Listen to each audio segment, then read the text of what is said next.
Salut les gars, je m'appelle Laura. Vous devez sûrement redouter d'être coincé dans un ascenseur.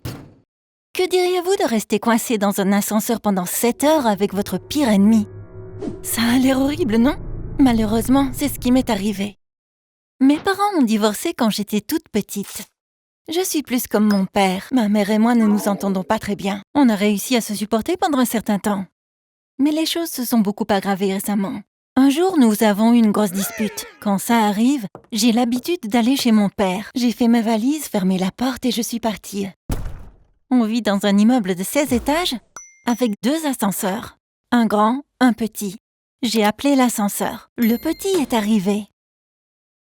J'aurais voulu que ce soit le grand, me suis-je dit, parce que je suis claustrophobe. Quand je suis dans un endroit étroit, ma poitrine se serre et j'ai du mal à respirer. Si j'y reste longtemps, je perds le contrôle et j'ai une crise de panique. Mais ce jour-là, je voulais m'éloigner de ma mère le plus vite possible, alors j'y suis entrée.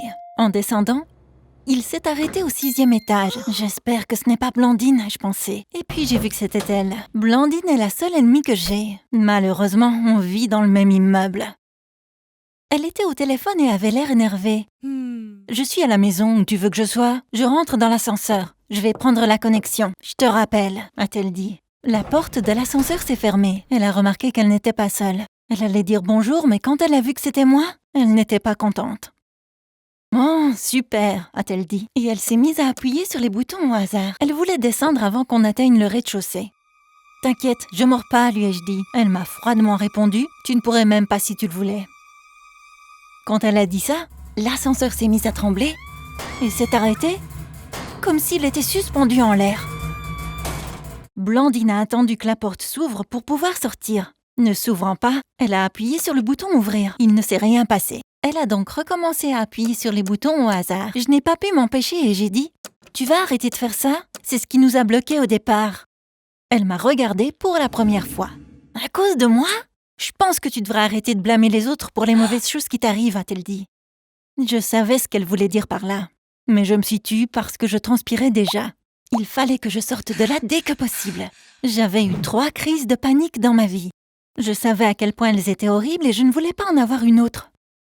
J'ai essayé d'ouvrir les portes de l'ascenseur. J'ai tiré aussi fort que j'ai pu, mais ça n'a pas marché. Blandine a commencé à frapper la porte. Elle criait « Y a quelqu'un?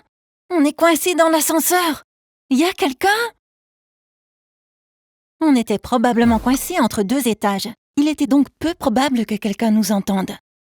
Blandine a sorti son téléphone. Elle savait qu'il n'y avait pas de réseau dans l'ascenseur, mais elle voulait quand même essayer. Elle a essayé d'appeler quelqu'un, mais bien sûr, ça n'a pas marché.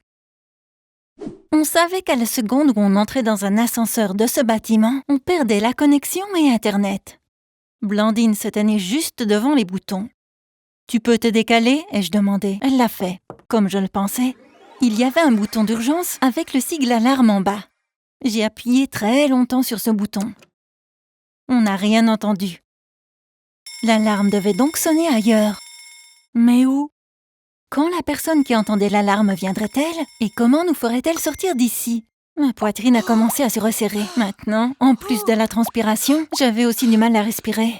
Blandine s'est assise par terre. Elle a sorti un paquet de biscuits de son sac et a commencé à manger. Je me suis souvenu que je n'avais pas pris de petit déjeuner. Ça aurait été bien d'en avoir un, mais plutôt mourir que de demander un cookie à Blandine. De toute façon, on est ennemis. Même si je demandais, elle ne m'en donnerait pas. En fait, j'ai été la première à dire « Tu es mon ennemi ». Ce à quoi elle a répondu « Dans ce cas, tu es aussi mon ennemi ». Vous voulez savoir ce qui s'est passé? Je suis sûre que vous serez de mon côté quand je vous raconterai ce qui m'a fait dire ça. Blandine a emménagé dans notre bâtiment avec sa famille l'été dernier. Je l'avais vue, mais on ne s'était jamais parlé. Quand l'école a commencé, j'ai vu qu'on était dans la même classe. Finalement, on est devenus amis. Comme on vivait dans le même immeuble, on traînait ensemble aussi.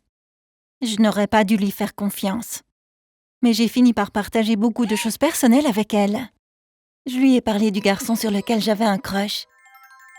J'étais amoureuse de John, mais je pensais que je n'avais aucune chance avec lui parce qu'il était un des gars les plus populaires de l'école. Quand je l'ai dit à Blandine, elle a essayé de m'encourager. Elle m'a dit quelque chose comme « Ne te rabaisse pas, fais-lui savoir que t'es intéressée. » Un jour, elle a dit « Je vais essayer de parler à John. Je pense qu'il t'aime bien aussi. Et puis, on verra s'il t'aime bien. » Alors elle a commencé à trouver des excuses pour traîner avec lui. Quelques semaines plus tard, elle m'a dit « Je veux te parler d'un truc ». Il m'a invitée chez elle.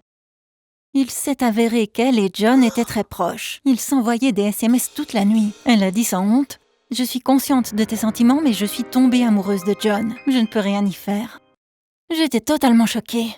« Blandine, tu plaisantes ?» ai-je répondu. « J'ai bien peur que non. S'il te plaît, comprends-moi » a-t-elle dit. Évidemment, il n'y avait pas moyen que je la comprenne. Elle m'avait trahie. Je savais qu'elle aimait vraiment quelqu'un d'autre. Ça n'avait aucun sens qu'elle commence à sortir avec John. On a eu une grosse dispute ce jour-là. Et puis, on a continué à se disputer par SMS la nuit. Le lendemain matin à l'école, je l'ai appelée. « Tu m'as trahi. Tu es mon ennemi maintenant », lui ai-je dit. Elle m'a dit la même chose. On a tout de suite cessé d'être amis. Jusqu'à ce que nous soyons coincés dans l'ascenseur. De toute ma vie, je n'ai eu qu'une seule ennemie et j'étais coincée dans l'ascenseur avec elle depuis maintenant 4 heures. Il n'y avait aucun bruit venant de l'extérieur. On a continué à appuyer sur le bouton d'urgence, mais personne ne venait. Soit le bouton était cassé, soit personne ne vérifiait parce que c'était un week-end. J'avais des vertiges à cause de la faim et de la claustrophobie. J'étais à 2 doigts d'avoir une crise de panique. Tout à coup, l'ascenseur est tombé quelques étages plus bas avec un grand fracas. On a toutes les deux crié. L'ascenseur a tremblé pendant un moment puis s'est arrêté. Quand les choses se sont calmées, j'ai remarqué que Blandine me tenait le bras de peur. Elle a eu honte et s'est éloignée. Quand je l'ai regardée, j'ai souri et elle a souri en retour. Je n'étais plus assez forte pour tenir debout.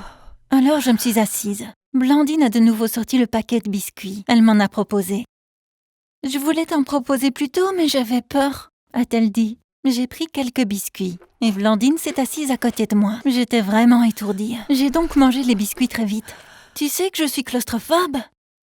N'aie pas peur si j'ai bientôt une crise de panique. J'agis comme une folle quand j'ai une crise de panique, mais je ne fais de mal à personne, ai-je dit. J'ai eu les larmes aux yeux et j'ai dû me retenir de pleurer. Elle a dit, tu ne m'as jamais parlé de ça? Ma mère aussi est claustrophobe. Elle ne peut même pas porter un col roulé. Elle s'est avancée.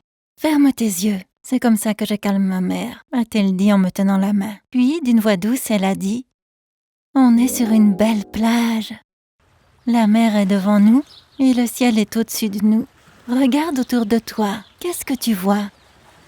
Des larmes coulaient sur mes joues. J'ai dit « La mer est devant nous et le ciel est au-dessus de nous. » Elle a continué. On est assise sur le sable. Tu sens la mer?